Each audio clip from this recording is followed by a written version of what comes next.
تعرفي مين هي الواحدة اللي الراجل عمره فعلا ما بينساها؟ مش شرط تكون أجمل واحدة ولا أكتر واحدة اتكلم معاها الراجل كتير. أمال مين؟ تعال أقولك الخلاصة.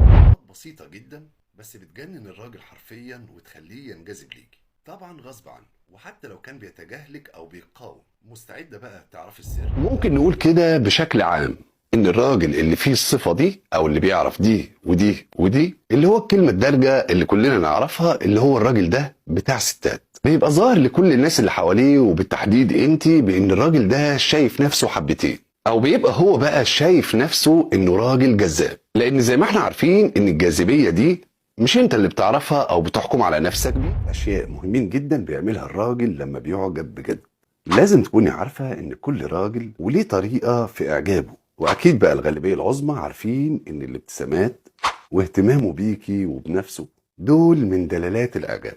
بس مع الاسف بقى دول مش كفاية. اعرفي انه واخد باله منك ومركز معاكي، قالوا لو معجب بيكي هيبان في عينيه، وفي نبرة صوته كمان هتكون نبرة حنين طبعا، وغيرها كتير. في الفيديو ده بقى هقول علامات مهمة جدا تقول ان في اعجاب من الراجل ده ليكي. تمام كده؟ يلا بقى دلوقتي الراجل الصامت ده كويس ولا لا؟ وبالاخص بقى في علاقته العاطفيه، وممكن نقول عليه بقى راجل قليل الكلام او صامت. حاجات بقى سريعه كده عنه اللي هي ممكن ياخدها الراجل ويقول في سره: يا ريتني ما كنت فتحت العلبه دي. صلوا على النبي كده ويلا نبدا. الراجل لما بيحب بجد لازم يعمل 5 علامات مهمين جدا، انما لو معجب بيكون. الراجل بقى لما بيعجب او بيحب بصدق لازم يعمل 6 اشياء مهمين جدا اللي هقولهم لك في الفيديو ده، ولو ما عملش اي واحده فيهم عيد النظر وفكري في العلاقه. ازاي اجذب انتباه شخص مهم بالنسبه لي؟ عايز اكلم الشخص ده وعايز في نفس الوقت احتفظ بكرامتي، واسئله كتيره جدا في الموضوع ده عشان تجذب بقى انتباه شخص معين، سواء بقى كنت معجب بيه او بتحبه. الموضوع هنا بقى مش سهل خالص، لان مش كل شخص بيعجبك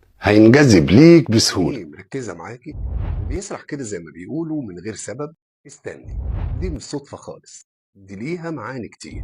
الراجل لما يعجب او يحب واحده مش دايما بيقول. ازاي بقى تخلي حد انت معجبه بيه وانت بتتكلمي معاه يتعلق بيك؟ عايز حد يقرب منك بقى من خلال الكلام اللي انت بتقوله ويكون ليه تأثير قوي عليه ويتعلق بيك. سؤال بقى بيسأله الشباب والبنات: بجد ولا مجرد اعجاب عابر؟ الراجل لما بيحب بجد بيعمل 6 اشياء مهمين جدا بيكونوا اشبه بالبصمه كده. لو لقيتي ال6 علامات او الاشياء دول ما تسيبوهوش، لانه بيحبك بجد. خليكي معايا وركزي جدا علشان تقدري تفرقي ما بين الاعجاب العابر والحب. في حاجات بتخطف قلب الراجل من غير ما تنطقي كلمه واحده، بمعنى ان مش لازم تلبسي لبس غالي ومش لازم الفيديو ده بقى هقول لك على اهم العلامات للغيره عند الرجل.